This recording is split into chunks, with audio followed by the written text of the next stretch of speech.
Welcome to the podcast that guides men to demystify and develop their intuition. I'm your host, Doug Bites. Let's dig into the science and expand your horizons. Appreciate everybody showing up. And just to come into a little heart coherence, we'll just do a little visualization, meditation practice, short and sweet. So this we'll start out with just honoring exactly where we're at in our internal state. I call it a nervous system scan. So you just close your eyes and just notice as you slowly move from head to toe, what's present in your current state. Just noticing where there's sensations, noticing in your internal environment where there's any energy, where there's any signals from your body. And as you move all the way down to your hips, your legs, your feet, just bringing your awareness to your overall state, exactly where you're at now. And on a scale of 1 through 10, checking in with your nervous system, a 10 would be complete anxiety, overwhelm, fight or flight. And a 1 on the scale would be complete inner peace.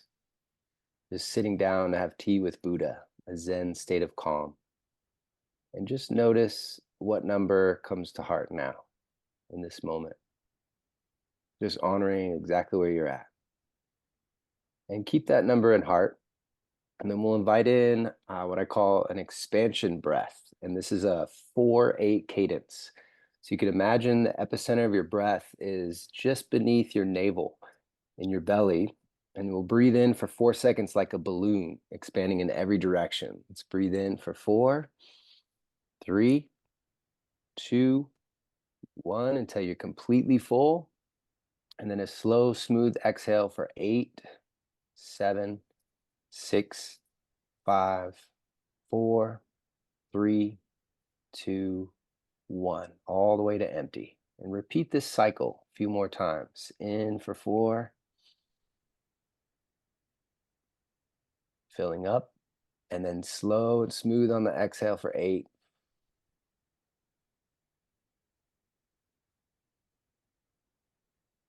All the way to empty. And as you continue this breath cycle, we'll practice a little visualization.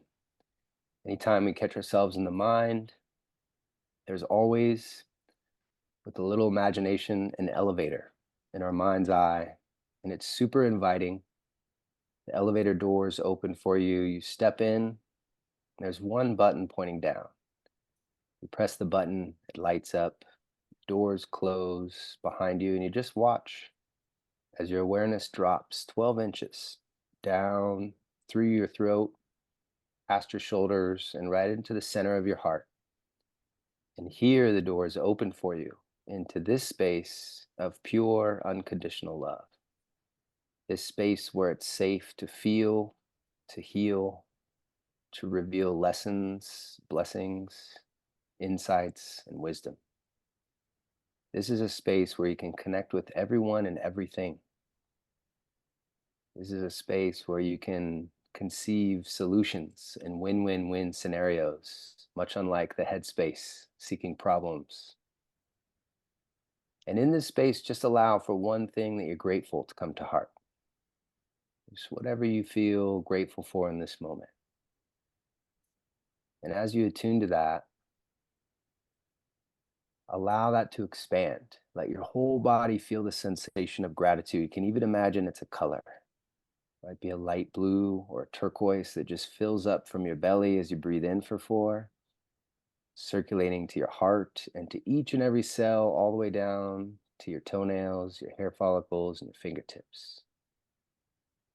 And as you fill up with this energy of gratitude, you can allow for an intention to come to heart. And this can be anything that you want to feel, create, or experience. You can refine it to one word or a sentence. It might be peace, connection, wealth and abundance, or just unconditional happiness. Whatever that intention is, allow yourself to feel it and experience it now. Just inviting in the sensations of that maybe from a time you felt it before or a vision of the future. And just breathing that in and allow your lips to curl up towards your ears, filling up with pleasure, and exhale, relaxing into that. And then once again, tuning in to your nervous system. And on that scale of 1 through 10, 10 being fight or flight, 1 is rest and digest and calm. Just notice what number comes to heart now. And then when you're ready, you can open your eyes, coming back into this space. Beautiful. Anybody notice a shift on that scale at all? Yeah, for me, surprisingly, I thought I was very relaxed. And when you said that, like just sense where you're at on that scale of 1 to 10, I was higher than I thought. It was like, oh, I'm not anxious, but I was probably about a 3.5. And then at the end, I would comfortably say I was easily at a 2. Wasn't full, Yeah. blissed out at a 1, but yeah, Yeah. definitely had brought me down. But I was surprised how high up I was. I thought I was more relaxed than that. Yeah. And even if you're at a 11 on that 10 scale, that's okay too. We're just honoring where you're at and then getting to use a tool that's right under our nose to calm nervous system, downshift a couple gears. I bet there's a wide array of population that would love to reside at a level 3 on that nervous system scale. Mhm. Yeah, for sure. You know.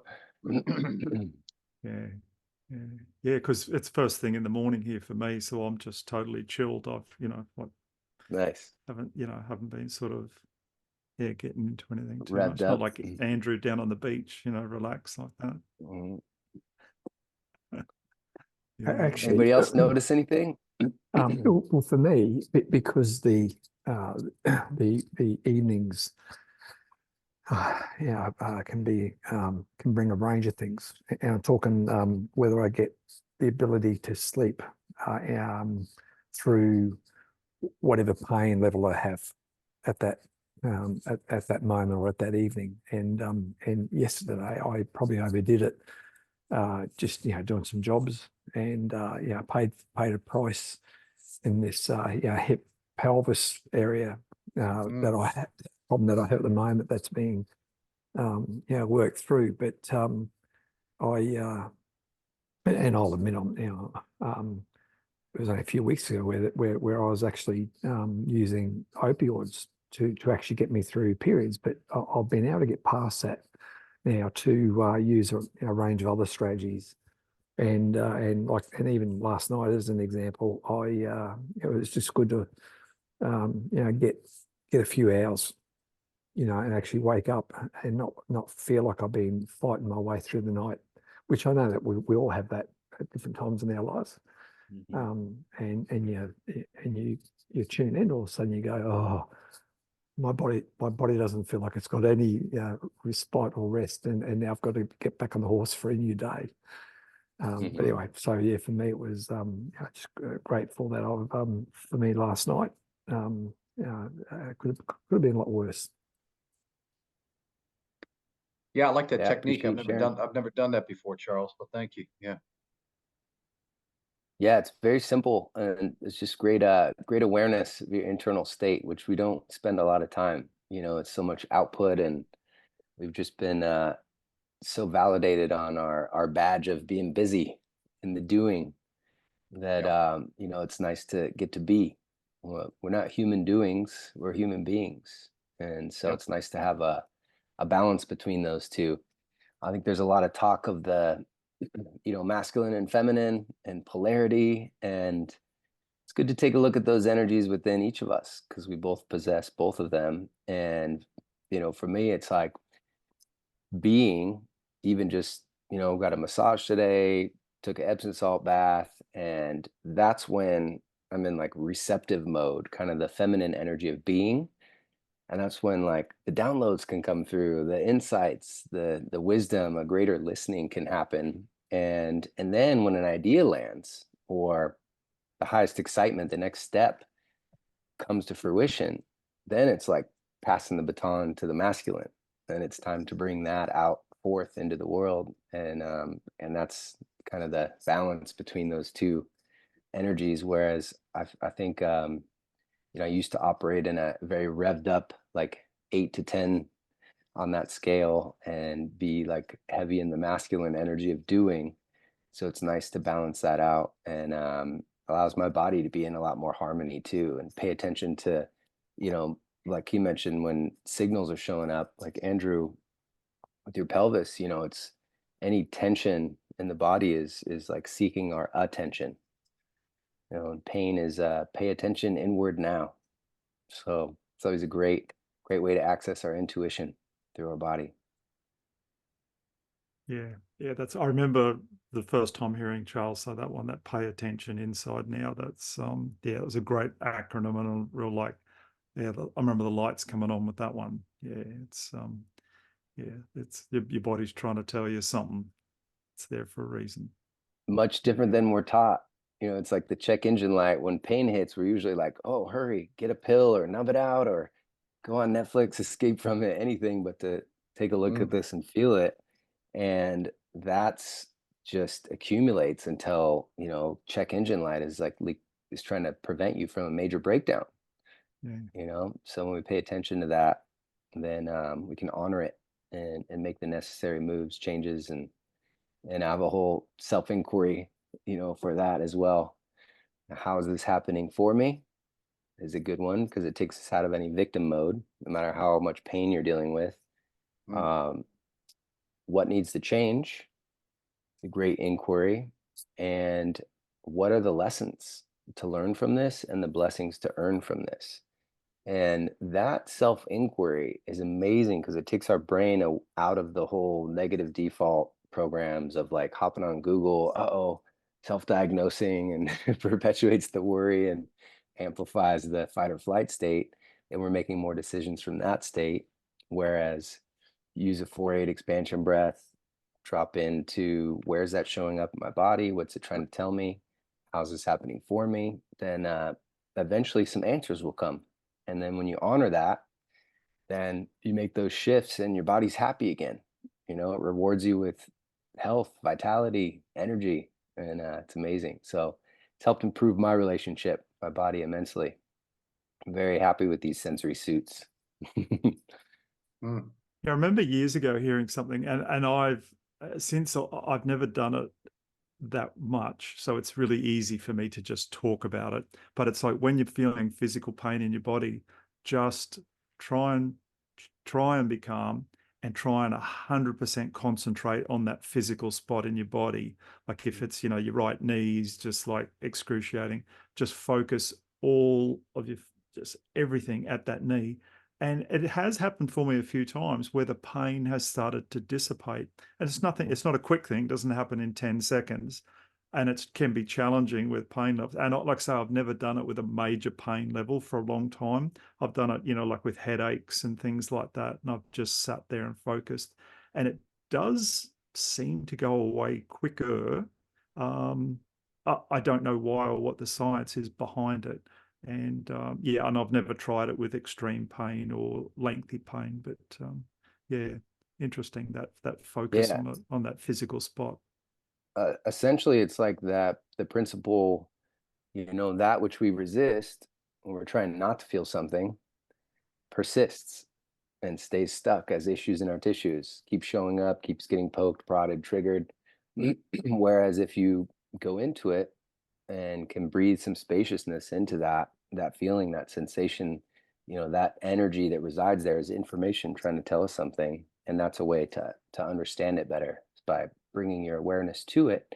And oftentimes it can then dissolve instead of needing to carry it with us continually. So we use some really cool metaphysics to understand where things are showing up in the body, what that's trying to tell us. And it's great for receiving those answers and insights to that self-inquiry. It's a game changer. Great for self-healing. Yeah. All right. So our theme for this week, we were going to, well, I just suggested whether we want to go with that or talk about other stuff, it doesn't matter. But we're just going to talk about things that we may have deliberately or just accidentally stopped doing or given up in our lives that may have improved our lives, improved our intuition or anything like that. Has anyone noticed anything like that? Anything they'd want to share down that those lines? Yeah, thanks, Doug. I'll jump in here, and I actually made some notes prior to the session today, so to help me really focus my thinking on this question. And for me personally, I've learned that if I end up in a overly conscious state for too long or for too deep, and what I mean by that is if you're if you happen to be very functional to get a job done, or to engage with people about an issue or a matter or a situation, then the deeper I go into full-on consciousness, I personally feel like I lose the ability to see the things at see the things at the margins. I'm so I've got the blinkers on, because I'm working this problem, and so I've got to somehow either limit timeouts, whatever, so I don't just get consumed by the moment that I'm in. And I know that's another, being in the moment is an important thing we all talk about, but this is more about possibly being in a bad moment or being in a challenging moment.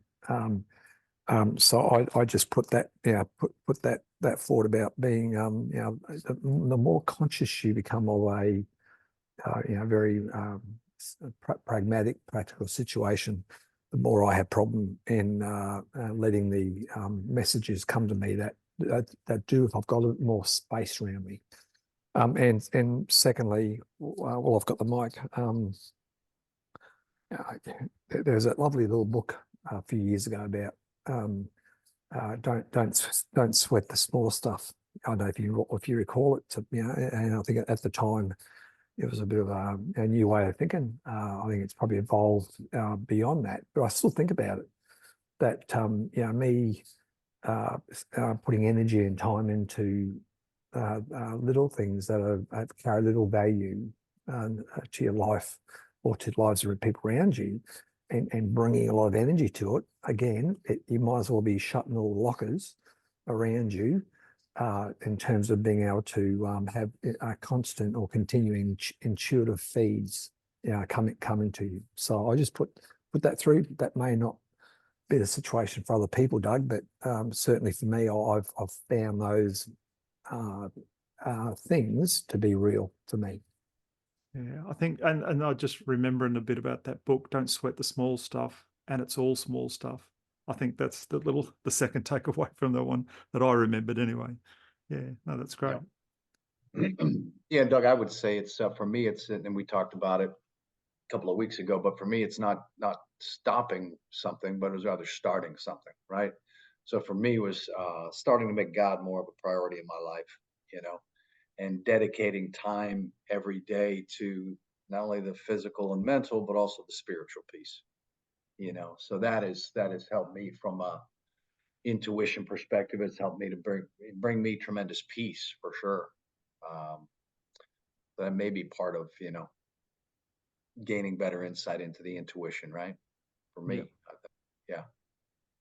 Yeah, cool. Yeah, and Charles? Charles, what you had talked about, Charles, too, when we were doing that little exercise too around gratitude, So I mean, gratitude, keeping gratitude front and center, regardless of what's going on in my day. Anyhow, it's worked for me. So Yeah, it's a game changer. It's always a great choice. It's a state uplifter naturally. A lot of times people just name gratitude so it kind of stays up in the head. But if you allow yourself to really feel it in every cell of your body, it can expand and can raise you up a couple notches on that vibration scale. And yeah, for sure. it's always a great choice. There's an interesting study that they did with monitoring DNA on a group of individuals. They could watch their DNA as they practiced intention alone. And there wasn't a ton of change in the DNA. And there was another group that practiced gratitude and watched their DNA, and there actually wasn't a huge change in either. But when they combined the two, it was almost like witnessing magic happen. They combined an elevated state of emotion, you can get there with gratitude, with a crystal clear intention. Their DNA began to unravel in real time, and different genes were turning on, essentially Hmm. like becoming more energetic state than heavy, and opening you up to quantum field of possibilities. And so it's Joe Dispenza has done some great work with this science, and it's pretty amazing what's possible when you choose gratitude and combine that with setting your reticular activation to a crystal clear intention that you want to feel, create, or experience. It's a great guidance system, and it gives our mind a task that's productive and benefits us, as opposed to just going into negative default programs, negative thought spirals, much like a Labrador dog, right? Play fetch with it, give it a task, it's happy as can be. You leave it alone, start digging holes in the backyard and pooping Hmm. everywhere. And so our mind is very similar in that way. So I always like to use self-inquiry and choose an intention as I fill up with gratitude for that purpose. And it's been amazing. It's a game changer, great way to start your day, you know. And then you get to watch that phenomenon of you guys are familiar with the reticular activation system? No? Yeah. Yeah, a little bit. I Right. heard you talk about it on Doug's podcast Yeah. when you guys recorded that. So, It's just such a cool phenomenon. It's literally a part in our brain that's filtering all the information that's coming in every second to what's actually relevant or important or beneficial to us. But hey, you've all experienced it when you're like, see the brand new, cool SUV Tesla, and you're like, oh, I want that car. I want to be the only one on the road with that one. And you start seeing mm, them everywhere now, right? Like in a magazine or one pulled up next to you. Whereas if we're not aware of the reticular activation system, then we tend to go into the default program, which is like we wake up, maybe didn't get a good night's sleep. You're like, man, this is going to be a rough day. And as soon as we declare that or even identify with that thought, then we've just unintentionally set our reticular activation to finding evidence of that being true, of it being a rough day. And boy, the universe will provide, right? So it's like mm. all kinds of things can go wrong. So you reset that. So it's a great way to use our intelligent mind to benefit us instead of letting it go into old default negative spirals. Yeah, I look at it like you've just turned the magnet on to attract those things for that Mm. day. It's like, which magnet am I turning on today? Like, or which frequency am I dialing into? And it was unconsciously bang, and then what's going on today? So yeah. Doug, I was Yeah. just going to add on from what Charles, where Bill and Charles let out around gratitude. It's, and I don't always do it well, so I'm still clearly a work in progress. But when I do it well, the power of it for me to lift me is profound, and I think we can all agree, and we all have our probably our perspectives on that. What I still find interesting is when you take the choice to go down that road or go on that road to keep it more level, watching others sometime who are not in that zone Mm. or don't want to be in that zone, it's really, really interesting. It's almost like they're trying to pull you, and probably work settings where corporate office worlds, I think, is where this plays out, where people love to be, they want to maintain being a victim regardless of what's playing out, and want to stay in the mud, Yep. want to stay angry, and I know it happens in family environments, and probably in any cohorts, I imagine. But that for me, really where, and probably early on, I probably wrongly tempered it down, my own, gratitude love. I didn't dismiss it. I probably just didn't vocalize it as much because all I was doing was just poking all these bears around me. And had a couple of moments where, I got told once this, a long time ago, where we're having a bit of a dreadful situation in the work environment, and I got told that I wasn't taking it seriously, because clearly the way I was seeing it in terms of looking at it from a strengths perspective about what our opportunities are to move on. I got told that, and it was a bit of a slap in the face at the time, and I think I nearly went into mansplain territory, or trying to tell people what it is I'm trying to do here, but the cohort just wasn't in that space. So I had to take a bit of a strategic withdrawal. Anyway, but I'd like to hear from others' experiences in this space. Yeah, well, I mean, going back to like in my early 20s, I spent a lot of time at church. I've read the Bible from cover to cover, and what comes to me there is don't cast your pearls before the swine, which is just a scripture out of the Bible. And it's I get you, I hear you, and I've got a fair idea of the environment you were in because we used to work together. And like it's in the boys' club. It's a lot of intelligent guys there who are seeing life not from the gratitude side at all. I get you. Yeah. Well, I'm happy to share, with the theme of mostly examples of consciously choosing to let go of things and how that's affected me and improved my intuition. There was a time at Charles 1.0 when my relationship with cannabis got out of balance, and I was abusing it and using it much more than necessary. And so intuitively, when I ask those questions, how's this happening for me? I feel like I'm not getting much accomplished, procrastinating. I had to take a look at my truth of like, man, this is affecting me in a lot of ways that aren't benefiting me.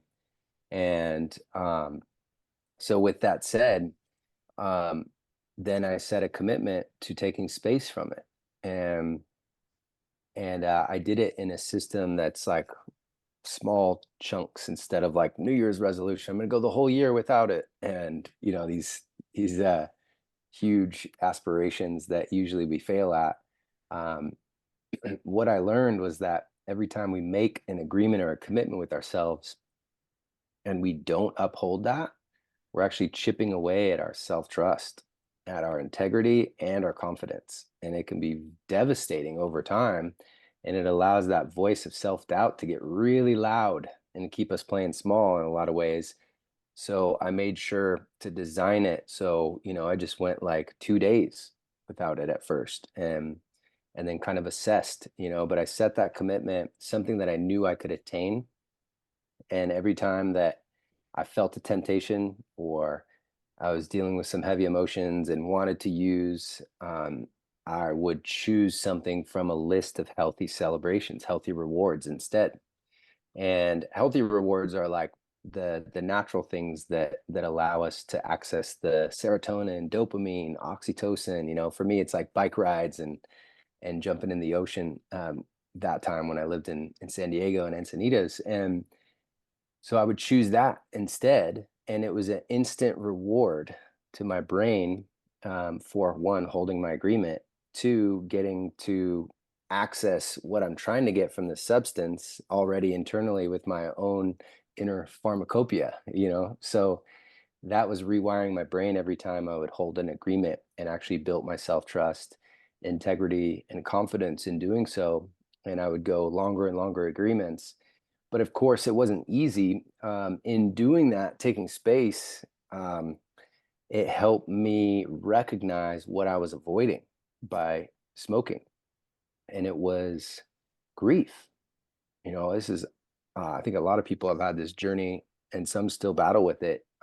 As we know in Chinese medicine, lungs are associated with grief, and so tend to smoke because we don't want to feel grief and loss and sorrow, because we've classified those as bad or troubling emotions. And so this allowed me to really go deeper into the depths of grief and recognize some beauty in that, and allow some tears to fall. And that was when I really had, it was almost like lost the magnetism to use cannabis in that abusive manner anymore. And I didn't feel the same like need for it, or because I addressed what was perpetuating, what I was avoiding in the first place. And so it was a game changer for me, because it allowed me to see the beauty in grief, which is like, man, uh, what a beautiful thing, getting to love someone so much that you really miss them when they're gone in physical form.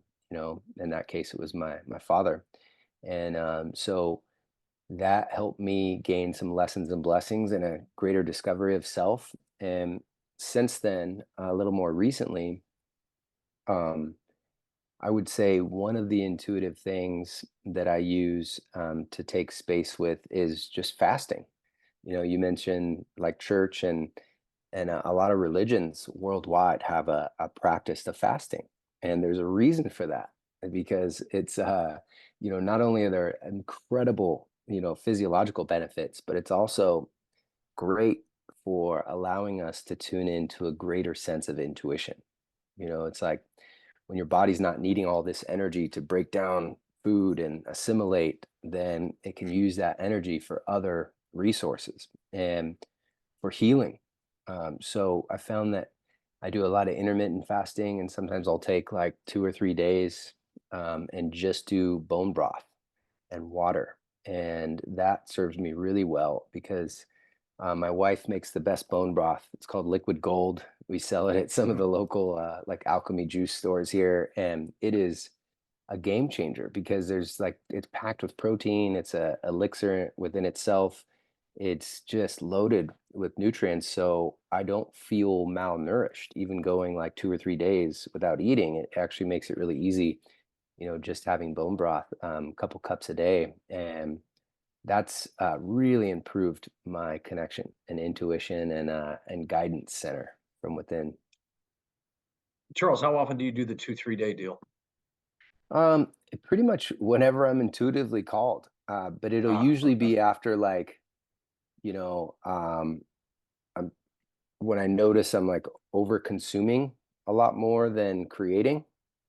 There's like that balance between those two, Okay. when oftentimes if we're playing small, we have some great ideas, but we haven't let our masculine energy bring those out into the world and create with them, then we end up just resorting to consuming more. And that can be information, right? YouTube videos or Netflix, whatever. But when I'm, find myself kind of unconsciously consuming more than I'm creating, then I'll get that hit of like, oh, it's time to take some space from this. And usually when I take space from eating and consuming all the information, then I actually like connect to a greater source of information. And that's when I'll get a lot of downloads and insights, and like my next inspired action step, which has allowed me to create a lot more. I call it creator consciousness. It's always a great Hmm. choice. Mm. Yeah, I really can relate around that. About 13 years ago, I had a book drop on my lap one day, and I read it intently. And it, basically, the crux of the whole thing was changing what you eat. And I literally, the guy in the book said, if you do what I say in this book 90%, you'll get about 10% results. If you do 95% of what I say, you might get 20% results. And if you do 100% of what I say, you'll get 100% result. Mate, I did it 105%. It just became my new religion. And it really did. I actually went extreme at it. And I thought I'm thinking I'm going to lose, maybe 2 kilos, which is like maybe 4 or 5 pounds. Yeah. In 2.5 months, I dropped off 25 pounds. People didn't recognize me. And I didn't realize, I mean, when I was living over on a little island in the middle of nowhere at the time, our next trip back to Australia, my wife made me go to the doctor because she thought I was dying, and put me through every test, all the stress tests, all the blood tests, everything. The heart guy came in when I was finished doing all the stress tests, and he just goes, "Mate, you're fine. I got sick people to talk to. Like, see you later." And I'm going, "No, stop, come back. My wife's in the waiting room." So like, I have to know exactly what's going on. I have to tell her, and he's like, "Oh, hey, just, you don't need to be here. You're fine. Just go away." And what I found then, so I was, before the book came along, I was unhappy with what I was eating. And I was just eating a standard, what they call SAD diet, standard American diet, standard Australian diet, like just all of the processed food. So quick summary, I stopped eating processed food as much as possible. So my food was more natural, like we were gonna, it wasn't that I was eating raw food, but if we were gonna cook something, we cooked it from scratch and did it. And within months, all of a sudden, my clarity of thought just changed dramatically. I could see things I couldn't see before.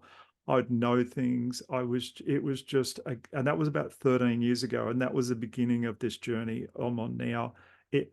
That was the first thing I dropped off, just because I was unhappy with where we were eating, where we were sourcing our food from at the time. No offense to you American guys, but was from California.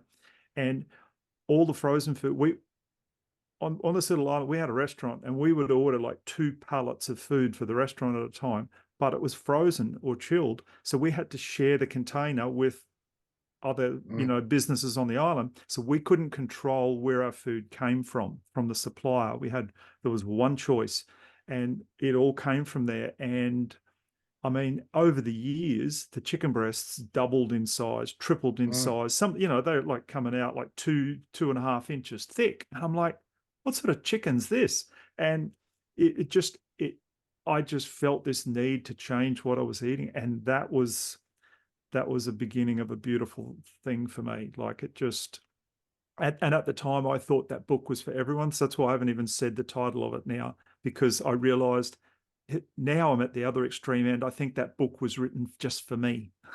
So it's, like, that's how I look at it now. And it had the effect on me, and just started to open I didn't even realize it was my intuition and things like that that were changing. So for me, should everyone do that? No, that's just what I needed at the time. And that was a big thing that, I didn't deliberately go, I'm going to stop eating all this junk food. And because I was a junk foodaholic, and I'm going to increase my intuition. Zero thought of that. I didn't even know what intuition was. So, yeah. Yeah, you followed your intuition. I was going to say, what's the title of the book? Yeah. What's the title of the book? It's by a guy called Dr. Joel Furman, Eat to Live. And he's got multiple books like that out now. Okay. And there's lots of them out. But, this was 13 years ago. It had been out a couple of years at the time. And yeah, it's just, and he just went through all the theory of, and science of whole food, like fresh food and preparing it at the time over buying something out of a tin or a packet that's got a lot of additives to keep its shelf life, Right. So, yeah. You just added a lot of quality years and health and vitality to your life. Yeah. That's the thing. And around that time, I had a little epiphany, because I was 47 years old, and 12 years earlier, my oldest brother's 12 years older than me. So 12 years before that, he was away on vacation with his best mate, and we were minding my brother's 2 sons for 2 weeks while they all went away on this snow vacation. Next thing, I get a phone call from my brother. His best mate had a brain aneurysm through the night, and it taken them 6 hours to get him to hospital because they had to get the snow plow in and all sorts of stuff. And long story short, a week later, his mate was gone. And at that time, his mate was 47 years old, and he was a firefighter as well.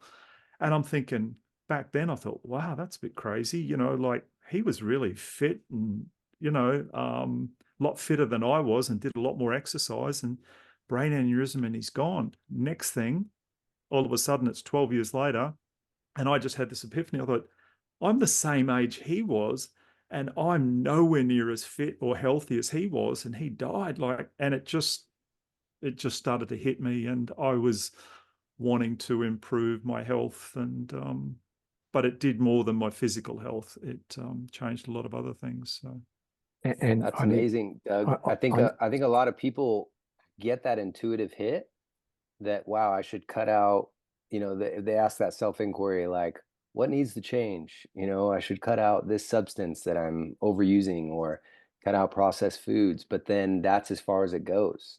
And they don't actually honor that, right? They fall back into old patterns and old, you know, consumption patterns, and then it's you're like back to square one, but also dealing with guilt because you wanted to cut this out, but you haven't yet, and now you're dealing with this heaviness of guilt too every time you have it. So I just want to commend you on actually taking action, with your intuition. I feel like a lot of people get that intuitive hit that something needs to change in their lifestyle, but actually taking the action and making those changes could be a lot more difficult for some people, especially in the same environment.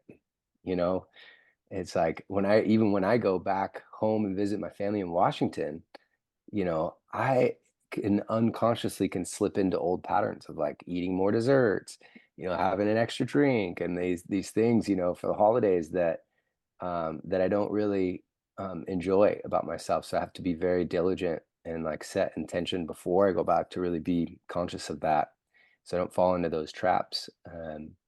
But yeah, and then everything in balance and in moderation, even moderation. yeah,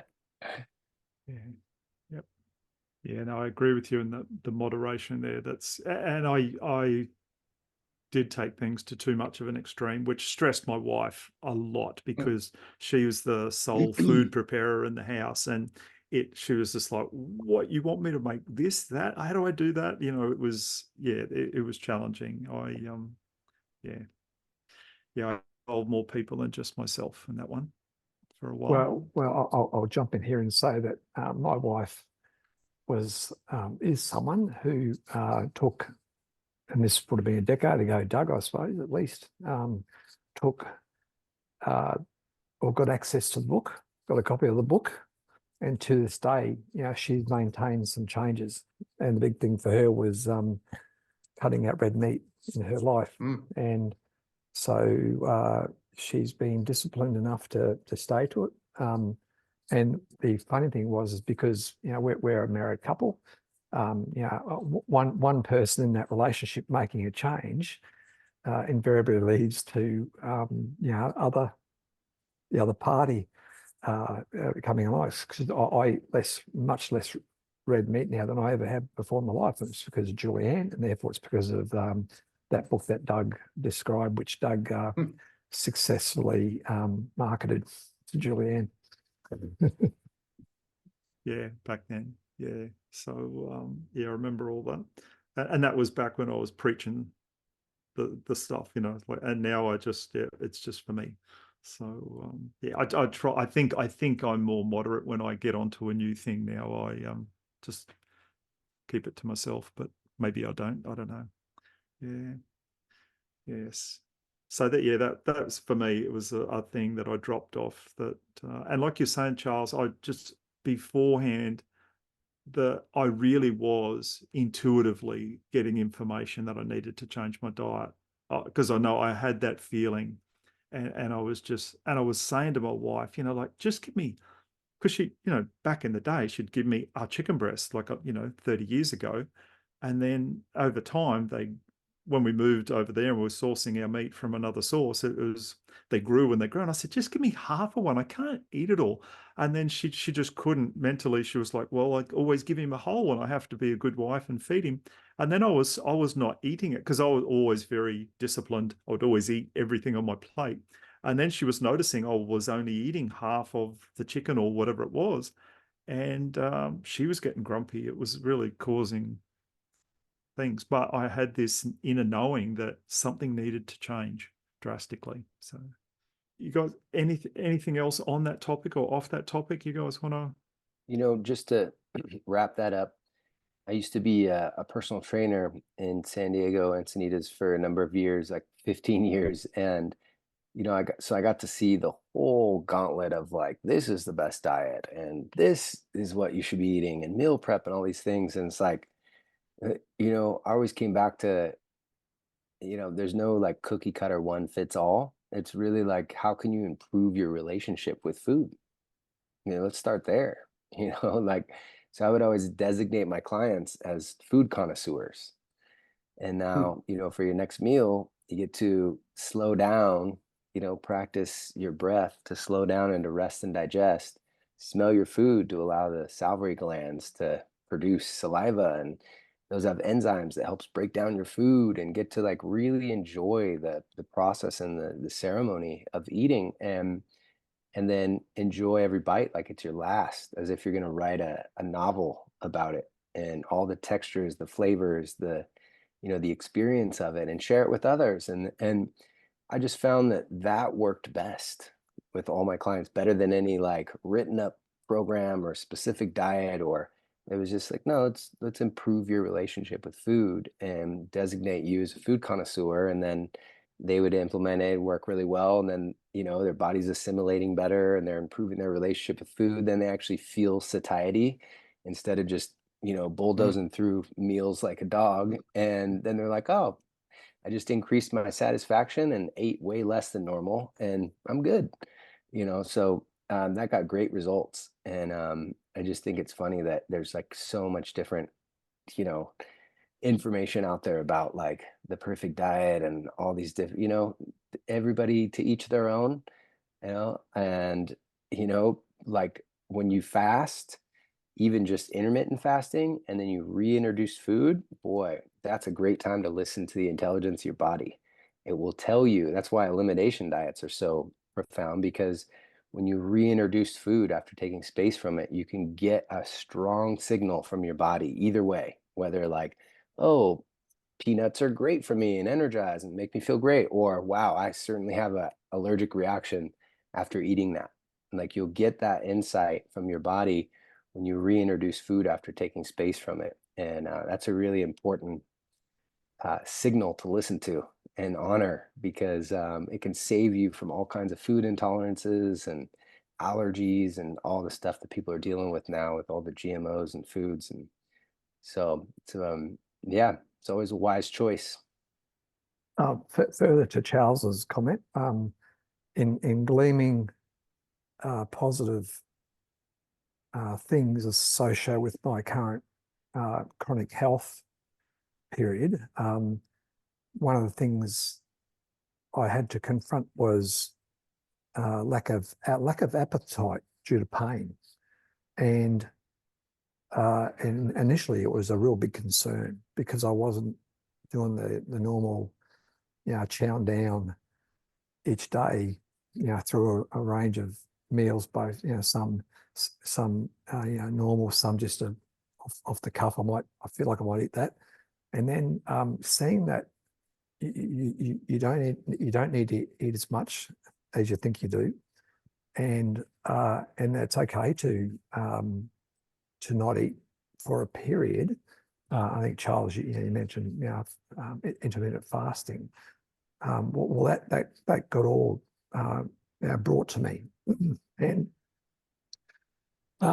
this is interesting, Doug, because when I was going through this, and I'm probably out of that period now, but when I was in it, you know, what goes with not eating as much stuff, or particularly not good stuff, is your body loses weight, and initially, you know, my partner, she struggled with that because she could see me, you know, not, I won't say wasting away, but you know, changing, and so I probably got to a bottom point with that, and then went back, tried to get more structure around it, so that even though I was not feeling like I was a need to eat, I had to get the right nutrition into me at certain times. And you could extend that out to fluid intake, for instance. And another gift this period has brought me is that I've not drunk alcohol for probably 3 months. Not even a drink, not even one. And I reflect on that, and I wasn't I wasn't never been a person who would knock them back until you remove yourself from the realities of the world. More so just a social drinker, enjoyed the effects of alcohol in a social environment. But then when you're removed from that and you realize that you haven't given much up because you've actually gained something else, whether it be more clarity in your mind or whatever. And I was sitting here even today, or maybe I'm doing this every day, contemplating, what's going to happen to my relationship with very social drinking once I'm on the other side of what I'm going through, and that's going to be really interesting. And I'm feeling like it could be a moment where I go, no, I'm done with that. Never coming back. And thankfully, I've got a couple of people around me in my social network. One particularly who was a former work colleague, and she's been free of alcohol for 4 years. And what she does, even though she wasn't by any means an alcoholic, but she will openly say, just made 1 year, just made 2 years, just made 3 years. So for her, going back to that promise keeping sort of thing, it's important, clearly important for her. Now, I'm not advocating what people need to take their own choices around drinking and broader stuff, but that's been another thing that's popped out of this. And if you ask me, would I have expected me to be contemplating my relationship with alcohol because of this health issue I'm going through? I would have never seen that coming. But I'm trying to treat it as a gift or something that's been brought to me because of this. Good on you, Andrew. Keep going. Yeah. Just want to share my appreciation with everybody. I got to hop off. I got another call here, but sending big love. I've enjoyed this. Yeah. Look forward to connecting more. Ciao. Excellent. And Andrew, just on that, I was just thinking about like alcohol, everything has a frequency, and you're no longer, for the last 3 months, you haven't had the frequency of alcohol in your body. And it's not, I'm not suggesting that the frequency is good or bad, but it's just a frequency that's not there anymore. So you haven't been exposed to that. And it's potentially for you beneficial, for someone else. Yeah, and like you say, the effects of alcohol in a social scene, you enjoy it. And as soon as you said that, I just was like, yeah, I enjoy that too. And you were at my birthday party a couple of months ago, and I usually have a drink, but I had 3, and I was like, it was my 60th birthday, and I'm thinking, well, what do I had? And it was those Canadian Club cans. Never had them before in my life. Seen them on the shelf, always wondered what it was. I had 3 of them, and it was just something different. So I immediately got that feel of what alcohol's like in that social setting, and a nice feeling came to me. I enjoy that feeling, but I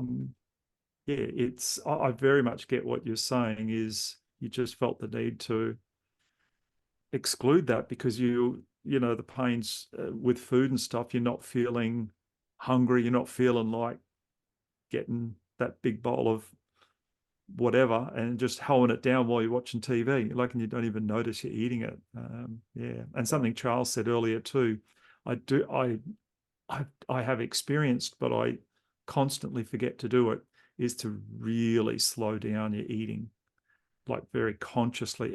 After each mouthful, put your fork down and and concentrate on that chewing and swallowing and the flavor and the taste.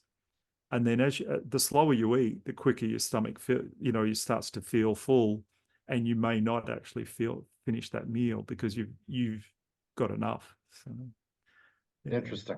Yeah. All right. Any more thoughts, or we've wind up? No, or- I enjoyed this, Andrew. Pleasure meeting you. Yeah, Doug, thank you for the invite. I've enjoyed it. I'm walking Yeah. away with a few different things to think about, so I appreciate it. Yeah. Excellent. All right, And guys. Bill, the some of the others who a couple of the others, or a few of the others who weren't able to join us today, it's a very diverse group, Nice. and every day I sit here with, I'll see if I can get that in there, sit here with my notepad and to try to grab those thoughts and concepts and things that I need to either reinforce or consider. So I'd encourage, mate, if you got time to keep jumping in. Absolutely. Yeah, for sure. Well, thank you. All right. Thanks, guys. We'll finish this recording up, and we'll be back in another 2 weeks. All right. Thank you, guys. Well, we're at the end of another thought-provoking episode. Remember to subscribe so you'll be alerted to new episodes. I want to say thank you to the men who are joining me on this journey of intuitive development.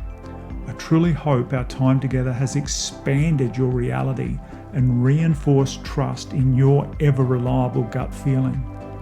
Embrace your intuition. It will not lead you astray.